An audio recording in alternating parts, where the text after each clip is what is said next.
Bonsoir mesdames et messieurs, bienvenue à Paderewski.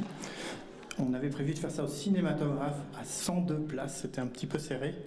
Donc merci beaucoup d'être venus si nombreux et nombreuses ce soir pour fêter Werner Jecker qui se cache, mais qui est bien dans la salle, je vous rassure, et qui m'a promis qu'après le film, il viendrait vous parler un moment. N'hésitez pas à lui poser des questions tout à l'heure. Donc pourquoi cette projection sur Werner Jecker ce soir à la Cinémathèque? On est particulièrement ému d'avoir Werner dans nos murs, puisqu'il a très longtemps travaillé avec Freddy et M. Dumont, qui étaient à l'époque les directeurs de notre belle institution. Donc il nous a offert certaines de nos plus belles pages d'histoire, notamment à travers ses affiches, le premier programme de la Cinémathèque en 81, donc, comme vous allez le découvrir dans le film de ce soir. Donc Werner a eu l'idée lumineuse de déposer 50 ans d'archives à la Bibliothèque cantonale universitaire de Lausanne, l'Iconopole. Et donc c'est à cette occasion que s'est présentée l'occasion d'organiser et de réaliser surtout ce film que vous allez voir ce soir. Vous allez retrouver le Jecker que vous connaissez, mais aussi un autre Werner. Werner Jecker, comme vous savez, a beaucoup servi, j'allais dire sévi, dans les milieux culturels lausannois, mais pas seulement. Et puis Werner, il est aussi un grand graphiste, mais aussi un illustrateur et un scénographe, comme vous allez le découvrir dans ce film. Donc bref, c'est une personnalité hors norme, et pour en parler, j'ai le plaisir dans un premier temps de recevoir deux professeurs honoraires à l'Université de Lausanne, l'un en histoire contemporaine et l'autre en histoire et esthétique du cinéma. J'ai nommé François Vallotton et Olivier Lugon. Messieurs, si vous voulez bien me rejoindre. Donc je vous passe peut-être la parole en premier à François, je crois, ou à Olivier, comme vous voulez. Je vous laisse le choix. Bien, merci beaucoup et merci beaucoup d'être venus si nombreux, si nombreuses. On va faire très très court, simplement pour situer un petit peu le projet, qui est parti d'un attelage sans doute un peu singulier pour une production de film, c'est-à-dire un graphiste, une bibliothèque et une université. Et tout est en fait parti de la bibliothèque, donc, qui en 2019 a créé une nouvelle unité iconographique, l'Iconopole, qui est dirigée par Sophie Dongeguet, et qui a eu la très très bonne idée d'élargir un peu son périmètre à partir de surtout la photographie, l'iconographie, à la question graphique. La bibliothèque conserve des livres, conserve des archives d'éditeurs, et donc l'idée était d'élargir au graphisme. Le premier fonds qui est entré dans cette unité, ça a été le fonds Eric Nietzsche, donc une très très grande figure du graphisme mondial, et puis ensuite le fonds Laurent Pizzotti, et enfin pour l'instant, Werner Jecker. Et ce qui a vraiment été formidable d'emblée dans ce projet, c'est vraiment l'idée d'associer une démarche patrimoniale avec une démarche de recherche, de valorisation et d'enseignement. Eric Nietzsche, le fonds, a tout de suite pu déboucher sur une exposition. Et puis pour les autres, pour tous ces fonds, et en particulier pour le fonds Werner Jecker, on a donc mis sur pied cette année un séminaire qui permet à la jeune génération de travailler tout de suite sur ce matériel. Et pour, appuyer l'arrivée de ce fonds, il y a eu l'idée de créer des interviews filmées avec d'abord Laurent Pizzotti, donc c'est une interview de 2 heures. On s'est dit on va refaire la même chose avec Werner Jecker. On est parti pour aller discuter avec lui. Et donc, dans une situation tout à fait particulière, puisque il était en train de créer les boîtes pour créer son archive, ce qu'on verra. Donc, les boîtes étaient là. Et donc, on a pris le parti d'ouvrir les boîtes. Et donc, il a commencé à nous expliquer ce que l'on voyait, et au bout du compte, ça a été 6 heures d'interview. Donc il y a un film qui dure 6 heures, qui est disponible aux chercheurs et aux chercheuses sur demande à la bibliothèque. Et puis, à partir de là, donc, l'idée est venue de transformer ces 6 heures en un film plus court que vous allez voir ce soir. Donc c'est vraiment parti, encore une fois, d'une démarche de conservation, de recherche, qui devient un moment un film. Merci Olivier. François ? Bonsoir. Je crois que c'est mieux. Voilà, bonsoir à toutes et à tous. Bonsoir Werner.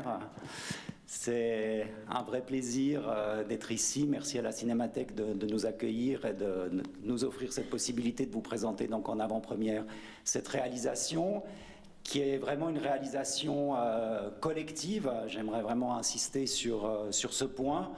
Olivier en a esquissé déjà un certain nombre de caractéristiques.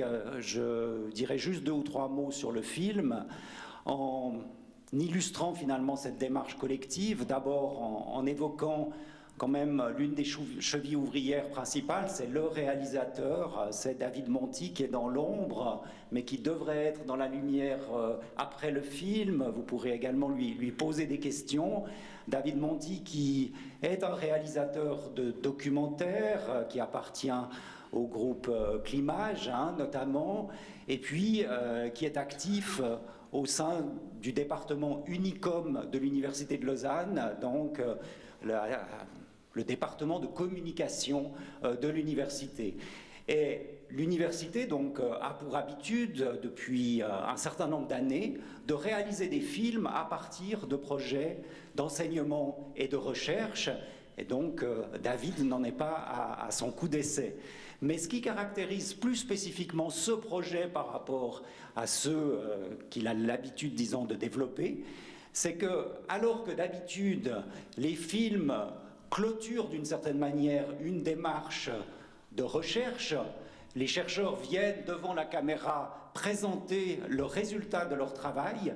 Ici, le film, c'est le point de départ d'une démarche qui, comme cela a été dit, est une démarche à la fois pédagogique et scientifique. Et finalement, le film, il nous a permis, avec Werner, d'élaborer une réflexion autour de son travail, et c'est finalement dans ce dialogue que le film illustre que nous avons pu commencer à explorer l'ensemble de son travail. La deuxième composante importante du film, on l'a dit, c'est Sophie Doncheguet, c'est l'iconopole, et c'est la démarche patrimoniale qui est tout à fait fondamentale. C'est un film qui est évidemment un film sur Werner Jecker, mais sur les archives de Werner Jecker. Alors, on ne l'a pas intitulé « Les archives de Werner Jecker » parce que je pense que ça aurait fait fuir toute la salle, mais c'est véritablement ça, la démarche, et de montrer finalement quel était le rôle, mais également l'emplacement tout à fait physique de ces archives aux ateliers du Nord, et donc de permettre aux chercheurs et aux chercheuses qui vont travailler sur ce fond d'avoir des éléments de contexte qui permettent de comprendre à la fois où étaient ces archives, comment elles ont été constituées et encore une fois quel rôle elles jouaient dans l'activité et qu'elles jouent dans le rôle de l'activité de Werner. Et puis le troisième élément, c'est un film donc, qui s'intègre dans une démarche scientifique, et c'est un film qui n'est pas seulement un entretien, qui n'est pas seulement un plan fixe. Il y a un excellent plan fixe qui a été réalisé sur Werner il y a un peu plus d'une dizaine d'années. Nous ne voulions pas reproduire un plan fixe, donc essayer de faire un pas de côté par rapport à l'itinéraire biographique de Werner pour finalement aborder des questions historiques qui nous intéressent tout spécialement dans notre enseignement et notre recherche, donc à savoir ici la problématique liée à une profession, le métier de graphisme, comment celui-ci s'élabore, comment celui-ci évolue depuis une cinquantaine d'années, et puis finalement un film sur l'histoire culturelle de la Suisse, parce que finalement, vous allez le voir, à travers l'activité de Werner, on va retrouver des épisodes, des acteurs, mais des institutions qui sont fondamentales pour l'histoire culturelle de la Suisse au cours des 50 dernières années. Alors je clôt, et je t'assure que je vais clore par simplement quelques remerciements collectif. Il n'est pas possible de remercier individuellement toutes les personnes qui ont œuvré à la réalisation de ce film, mais vous l'imaginez bien, c'est un immense travail, hein, c'est un immense travail qui a été fait à la bibliothèque, qui a été fait aux Ateliers du Nord, qui a été fait autour du NICOM et de David Monti. Et donc, voilà, on aimerait vraiment les remercier, les associer à cette fête et à cette projection, et puis remercier deux acteurs qui ont relayé également notre démarche. C'est pas si simple. D'abord, le journal est distribué, Passé Simple qui a donc consacré son dossier thématique du numéro de février à Werner Jecker, et nous avons eu la chance de pouvoir y contribuer. Donc voilà, si vous voulez en savoir plus un petit peu sur ce projet et avoir déjà un premier avant-goût, disons, des résultats de la recherche, eh bien, vous pouvez vous reporter à Passé Simple. Donc, j'aimerais vraiment remercier ces rédacteurs, Christine Mercier et Justin Favreau, pour leur accueil. Et puis, la revue de l'Université de Lausanne, allez savoir, consacre également un dossier à toute cette collaboration. Et donc, je remercie également son rédacteur, David Spring. Je vous souhaite une très bonne projection. Merci beaucoup François, merci beaucoup Olivier. Juste une petite chose, soyez pas étonnés, il y a un premier générique avec un premier film très court d'1 minute qui avait été réalisé par la Cinémathèque Suisse l'année dernière à l'occasion des 40 ans de l'installation de la Cinémathèque Suisse à Montbenon. Donc voilà, un petit film très court suivi du long film de David, long film un peu plus d'1 heure, et puis ensuite on retrouvera tous nos amis sur cette scène pour en discuter. Merci beaucoup, très bonne projection, à tout à l'heure. Werner, si tu vois pas d'inconvénient, je veux d'abord passer la parole peut-être à David pour qu'il nous explique un tout petit peu. Comment... Alors, déjà pour nous, c'est formidable parce que c'est la première fois qu'on le voit, le film, en grand écran, dans une grande salle, donc rien ne manque, ça c'est formidable. Je vais vous raconter, François et Olivier vous ont donné les grands enjeux qui ont mené à ce film. D'abord la partie patrimoniale, c'est-à-dire le fonds Werner Jecker qui a été transféré à la BCU, la partie scientifique, toute la démarche aussi d'enseignement de François et Olivier. Moi, je suis arrivé un tout petit peu après, je travaille pour le service de communication. Moi, en général, à l'Université de Lausanne, je fais plutôt des films, allez, on va dire au maximum de 15 minutes. On a déjà eu l'occasion de travailler avec François ensemble. Mais c'était une des premières fois où j'arrivais pendant le travail de recherche. Et à la base, je vais vous dire, parce qu'il y a quand même une petite anecdote là-dessus, on m'a appelé en disant, voilà, bah, finalement, il va falloir un peu documenter le travail de recherche, simplement en faisant un interview d'1 heure, 1 heure et demie, qui était fait avec Sophie, François et Olivier. Voilà, le début, c'était vraiment, on fait 1 heure d'interview avec Werner Jecker. Alors moi, je connaissais Werner Jecker parce que j'avais vu toutes ces affiches, qui n'a pas eu dans son salon une affiche de Werner, dans sa cuisine, des amis qui en avaient une. Et en plus, on parle beaucoup maintenant, par exemple, de la maison de Ramu, etc. Je pense que l'atelier de Werner, il est exceptionnel et j'avais très envie d'y aller. Ça, j'y étais jamais allé. Donc je me suis dit, je vais profiter de cette interview pour découvrir tout ça. Finalement, comment vous la racontez, cette interview qui devait durer qu'1 heure? Et bien finalement on en a fait 6 heures, hein. On est revenu plusieurs fois. À la base, ça devait encore une fois pas être vraiment un film, on devait juste faire 5 minutes pour les réseaux sociaux. Mais il s'avère que c'était tellement intéressant ce que Werner a raconté, il s'avère que tous les documents qu'il avait étaient formidables, donc on s'est dit que c'était probablement possible de faire ce film d'1 heure. Et là il y a eu un énorme travail de François et d'Olivier, parce qu'il a quand même fallu résumer tout ça et essayer d'être cohérent sur 60 minutes. À partir de là, on avait réussi à faire ça. Sophie a travaillé énormément aussi, et toute l'équipe de l'Iconopole de la VCU, pour trouver les images, parce que là, quand vous voyez, tout est illustré et tout, mais il y a plein de choses que Werner racontait, où on s'est dit, est-ce qu'on a vraiment les images? Il va falloir les trouver, même dans les nombreuses boîtes qu'il a données, où, par exemple, pour Banzai et tout, il a fallu vraiment aller les chercher. Là, on pouvait dire qu'à un moment donné, on s'est dit, voilà, probablement on va réussir à faire ce film de 60 minutes, et que ça marchait. Alors évidemment, ça marche aussi parce qu'on a un personnage fantastique qui sait raconter des histoires, qui est Werner. Et la dernière chose, c'est... Après, on s'est plongé en dehors de toute la documentation iconographique. Il nous fallait trouver aussi des archives, toutes ces archives films que vous avez eues. Et là, on a eu énormément de chance parce qu'on n'avait pas beaucoup de temps. Je vous donne un exemple. Par exemple, on cherchait des images de bonsaï. Tout le monde nous disait oui, on connaît cette boutique. Il y avait heureusement dans les boîtes de Werner 2 Polaroid, mais enfin, on ne fait pas tout un film avec 2 Polaroid, enfin toute la séquence.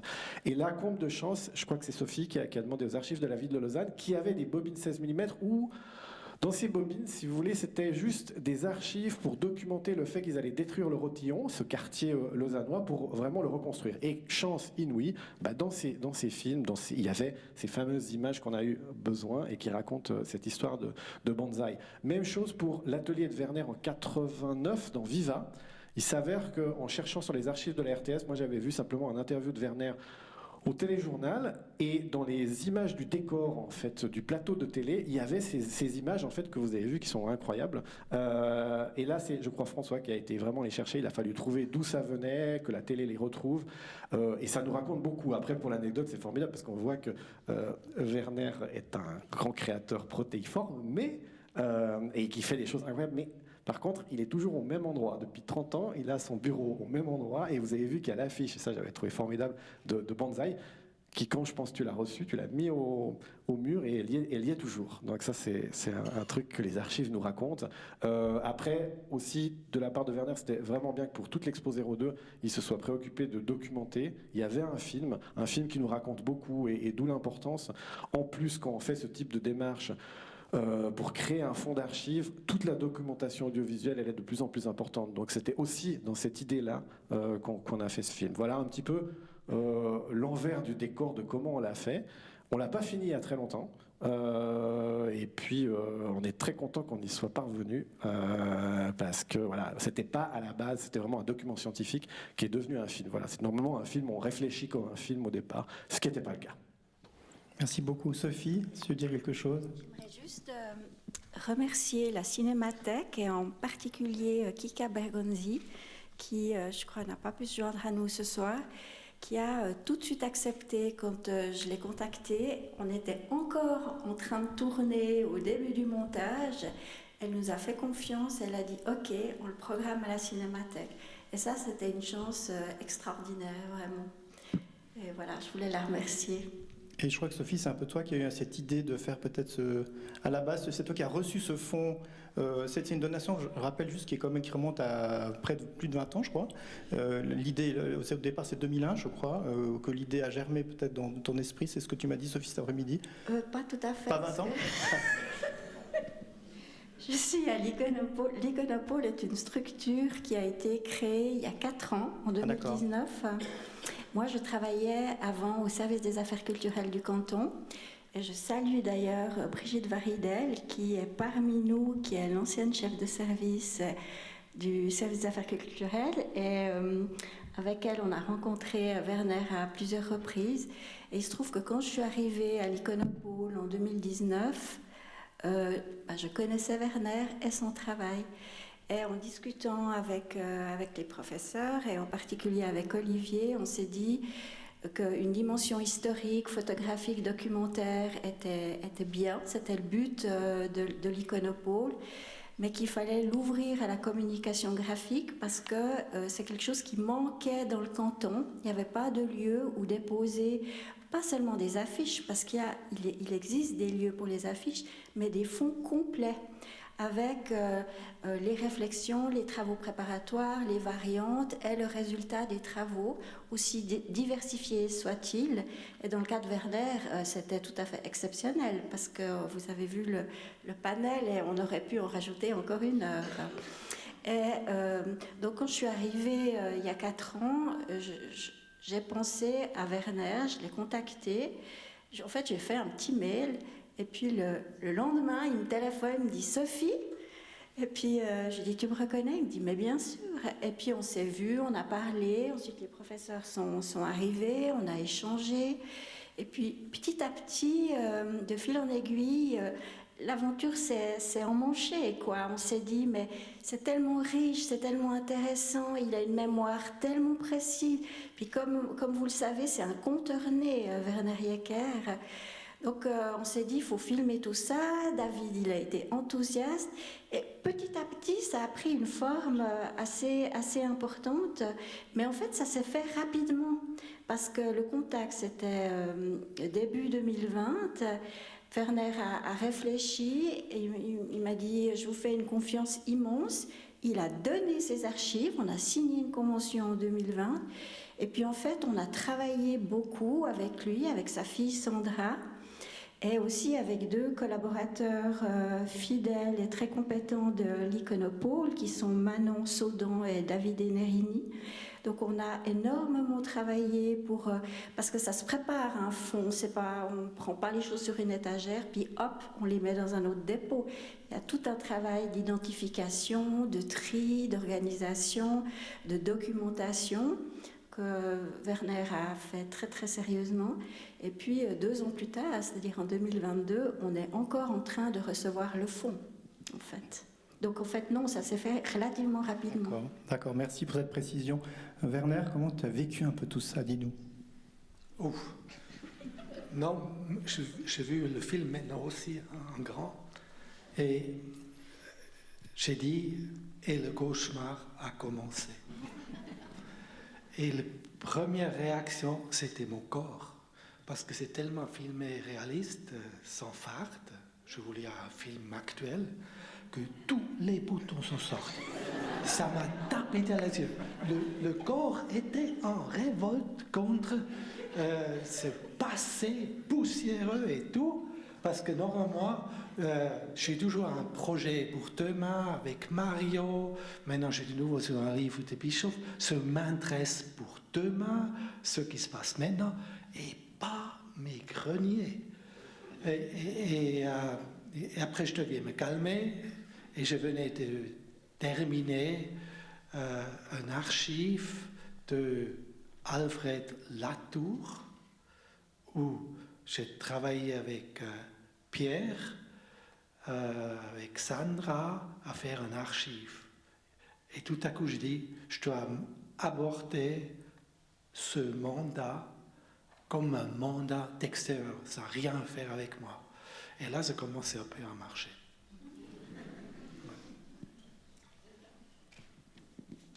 Et donc, par rapport à ce film, quelle est ta contribution? Je crois que tu es aussi un peu graphiquement intervenu sur le film, si j'ai bien compris. Moi, graphiquement? Non. Non, on a fait ces cartons. Non, je pense pas. Mais simplement, c'est vrai que on les a fait le plus simple possible parce que je me suis dit, je vais pas bricoler du graphisme à côté de Werner Jecker. On lui a quand même demandé si ça lui convenait, et ça reste très simple. Et voilà, c'était comme ça. C'est plutôt reçu consultant, mais Parce que c'est doucement. Voilà, exactement. Et ben, Il a accepté. Et comment vous avez fait donc pour faire cette sélection, donc quand même 6 heures, donc c'est-à-dire que vous avez encore plus d'heures de rush. Comment vous avez fait pour tirer pour cette alors ça c'est à la base en fait l'interview s'est faite en fonction de thématiques qui duraient environ à peu près 20-25 minutes, qui avait été préparée par Sophie, François et Olivier très précisément. Là, je vais dire une chose. En général, quand moi je dois faire les films, je mène quelquefois les entretiens. Sinon, il peut y avoir un journaliste. On est beaucoup plus construit sur la manière dont on dialogue et on essaye un peu d'obtenir des réponses. Ce qui est vraiment bien dans la démarche de recherche qui a été faite là, c'est que c'était très ouvert. François-Olivier donnait la thématique et puis après laissait vraiment Werner s'exprimer et on a eu des choses qu'on n'aurait probablement pas pu avoir si c'était organisé, très très construit.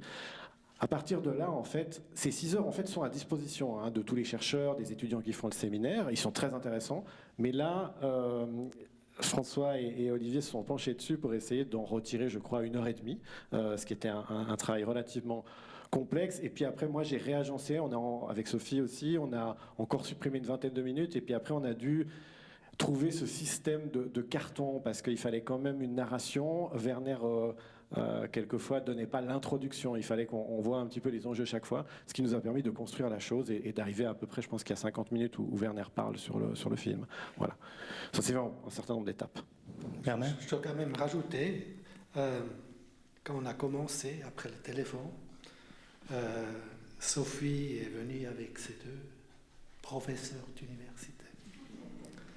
Et avant, j'ai vite regardé ce qu'ils ont fait. Parce que j'ai tellement attendu des gens du métier raconter leur ânerie. C'est plutôt ils racontent leur vie et pas de ceux sur lesquels ils doivent faire un travail. Et on a discuté et tout à coup j'ai dit, avec ceux-là, ça vaut la peine, je fais l'effort. Mais je ne plaisante pas. Pour moi, c'est vital. Parce que souvent, quand on donne des travaux comme ça, tu as des musées spécialisés, mais qu'est-ce que je dois attendre? Et là, c'était cette distance objective et pas leur vision sur mon métier. Réellement, regardez, qu'est-ce que vous pensez? Et là, j'étais très content de ces 3-là. Merci.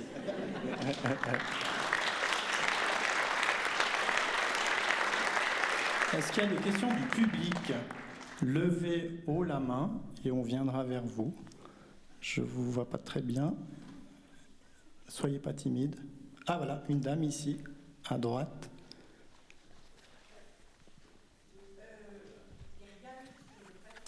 Il y a un micro qui arrive. Excusez-moi. Bon, Werner, c'était surtout pour moi un excellent professeur aussi. Donc, c'est quelqu'un qui faisait passer les choses à tous ses étudiants. Et puis là, j'ai rien vu là-dessus, mais c'était pas le sujet. Mais dans sa manière de s'exprimer, on voit à quel point on peut bien comprendre ses explications. Tu veux dire quelque chose, Werner? C'est vrai que la partie enseignement, on la voit moins. Une autre question, peut-être? Un autre témoignage?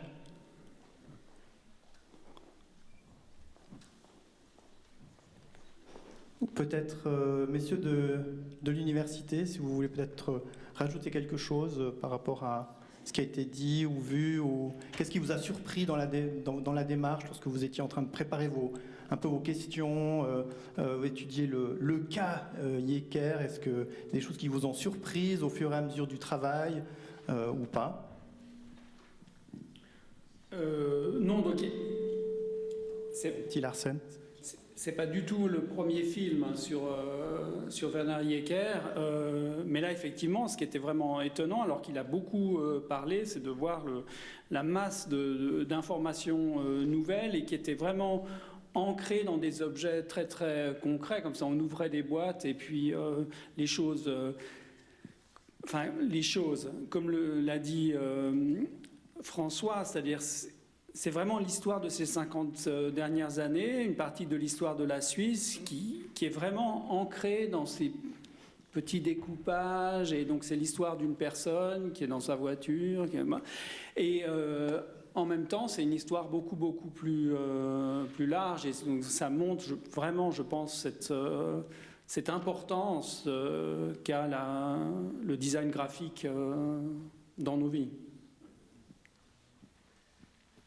François? Bon, j'ajouterais juste un mot. C'est vrai, on l'a dit, Werner est un conteur extraordinaire, mais je pense que, évidemment, on n'a pas fait plusieurs prises. Hein, donc, et on a en même temps réussi à avoir un peu des moments un peu magiques, un peu suspendus, qui étaient liés vraiment à la démarche du projet, où on ne venait pas avec, je pense, bardé justement de connaissances et d'assurance, mais vraiment dans l'envie de partager une passion un peu commune et puis d'engager une discussion finalement très, très informelle, en prenant aussi de la distance par rapport au seul fil chronologique, mais justement en relevant un peu ce défi, mais par où commencer par rapport à cet amoncellement de matériel.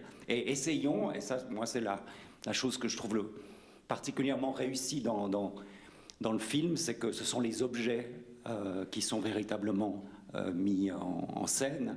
Et finalement, bon, bien sûr, il Werner, mais en tout cas pas nous en tant que réalisateurs et producteurs. Donc ça a donné les conditions finalement du dialogue, de la rencontre et de la complicité. Puis moi, j'aimerais juste ajouter que dans le trio très improbable que nous formons, François, Olivier et moi, tout s'est extrêmement bien passé, donc avec beaucoup de naturel, de fluidité. Un moment l'un était disponible, l'autre pas. David avait besoin de quelque chose, on pouvait y répondre. Et en fait, Werner en plus était très très très disponible. On pouvait l'appeler en tout temps pour lui demander une information, parce que ça n'a pas l'air comme ça, mais c'est une accumulation de détails, de précisions de dates, de lieux, etc. Donc il a été vraiment extrêmement disponible. Et tout s'est passé avec énormément de simplicité, de naturel et de facilité, je dirais même. Et voilà, on est très heureux d'avoir vécu cette aventure ensemble. Je dois quand même remercier ce jeune homme-là, parce que c'est le seul que je me suis réellement méfié. Il est venu dans l'atelier, il a mis son trépied, il a mis la caméra, il m'a enfilé le micro, sans lumière particulière, rien du tout. Je dis, mais quelle esthétique va sortir de là? Et il m'a fait réellement confiance quand il m'a téléphoné et a dit, est-ce que je peux venir vendredi enregistrer le silence de l'atelier? Et là, j'ai réellement pensé, il a compris. Parce que nous, dans nos métiers, on est tellement toujours concentrés sur notre truc, dans notre univers, quand quelqu'un ouvre un microphone ou une caméra, oh gosse! Oh, gosse! Et je ne suis pas le seul. Regardez le nombre des artistes quand vous donnez un microphone, mais ils vous parlent de toute la vie. C'est pour ça il y a 6 heures. Hein? Merci quand même, c'était super.